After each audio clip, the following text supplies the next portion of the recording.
When I was around 8 or 9 years old, my mom and I had this event called Girls' Night, which was a single mom and daughter occasion that consisted of going to Jumbo Video on Adelaide Street in London, Ontario, and renting 2 movies, which would be our junk food fueled double bill for the evening. And we rented all kinds of movies, but I began to notice a pattern where every time we were watching a movie that had an end-of-life theme, like Steel Magnolias or Beaches or Terms of Endearment, my mom would always, at some point during the movie, during some like heart-wrenching hospital scene, she would pause the movie and then look over at me and be like, "If I'm ever like that, I want you to call the doctor in there and say, 'Honey, pull the plug.'" And before I could fully picture 9-year-old me calling a doctor honey, smoking a king-size de Maurier cigarette, my mom would have already hit play again, right? Like we were just, casually checking in about the best way to deal with an out-of-control kitchen appliance, And thankfully, my mom has never been given any kind of terminal diagnosis, but about 8 years ago, her health did take a troubling turn. And she probably spent about 5 years, mostly in bed, on a crushing mixture of medications. And for about a year during that time, I was living with her. And periodically, she would call me into her room where I would sit beside her bed in a folding canvas lawn chair with a mesh cup holder in the arm, and like a audience member at a music festival. And I'd listen to her as she explained some new detail about when she dies. An update to the will, an update to the accounts. One night she called me and then she asked me what I thought of assisted dying, because I think everyone should be able to do that, she said at the time. You remember that scene in Soylent Green where Edward G. Robinson, he goes into that facility and he fills out a form and, he goes into a room and he watches a movie and it's peaceful and it's beautiful and it's just easy. It's easier for me and for you. It's just easier, she said at the time. I'm so very glad to say that in the last couple of years, the arrow of my mom's health has been steadily pointing up. We no longer visit in her bedroom in the dark. We sit in the living room with the windows open. And it had been a while since we had a when I die conversation. But then about 6 months ago, she invited me over and said she had this page-long list of stuff that she wanted to talk about with me, including but not limited to the topic of her death. And I really didn't know what to expect because my mom and I have talked about her death so many times. I know where the will is, I know what it says, I know what institutions I need to contact with what documentation, but anyway, so we get started on this list.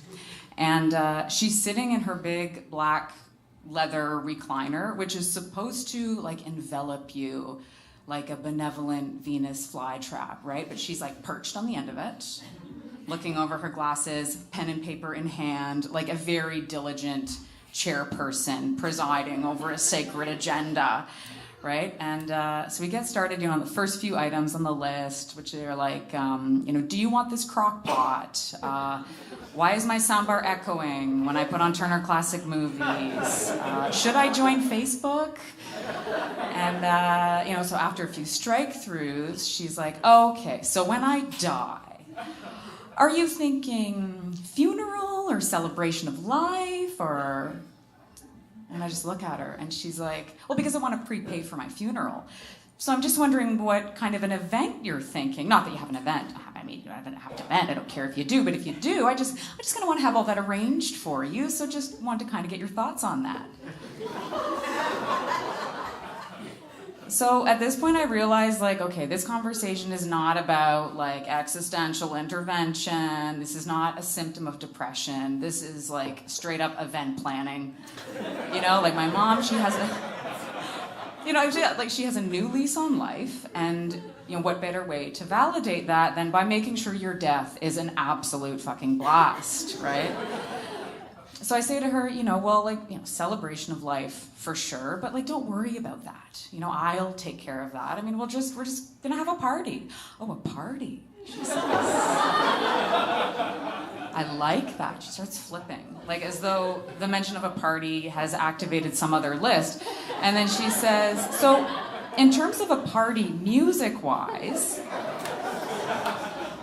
just an FYI, I've been working on a bit of a media library. Right now I'm into Nina Simone, Soft Cell, Crosby, Stills, Nash, Hank Williams Sr., Eminem a little bit. Anyways, party, love it. So who do you think you're going to want to invite? And so I start thinking, and I realize, I know a lot of her friends, but I'm not sure how I would reach some of her friends. And so I say to her, well, I'm not sure who I'd invite, but, why don't you in your death notes or whatever include your Gmail password so that when the time comes, I can access your contacts. Good idea. She says, she points the pen at me like I've just, figured out the go, no-go calculation for sending John Glenn into fucking space. Right, she jots it down. And as she's about to move on to another item, she looks up at me and says, by the way, do you have any questions?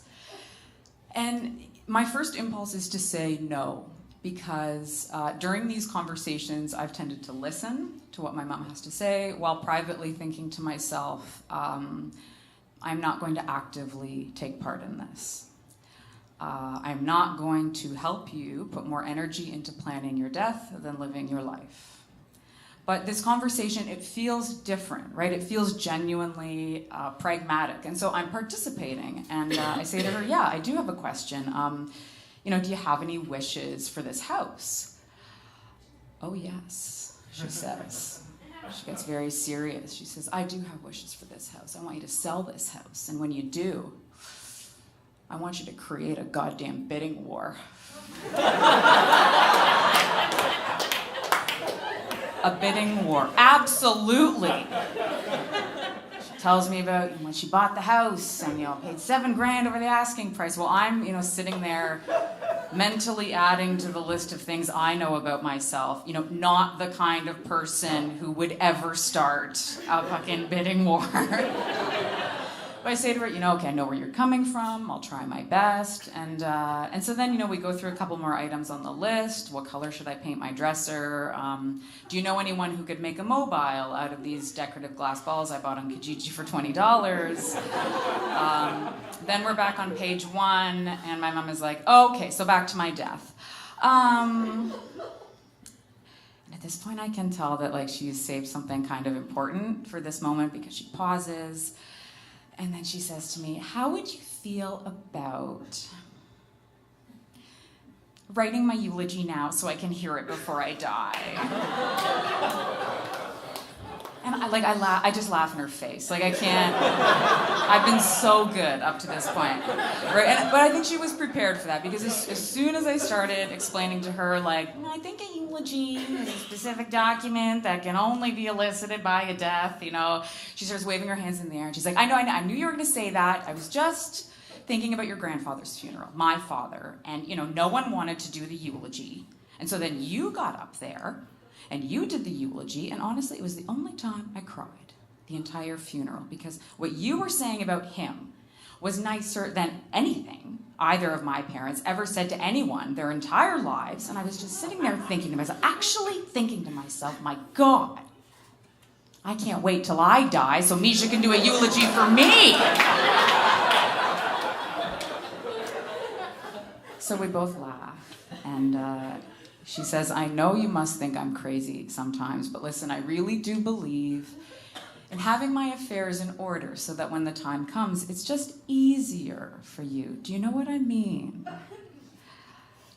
I nod, and for a moment, it's like I'm observing us from a distance, not as mother and daughter, but as two adult women having a conversation. Yeah, I think I do, I say to her.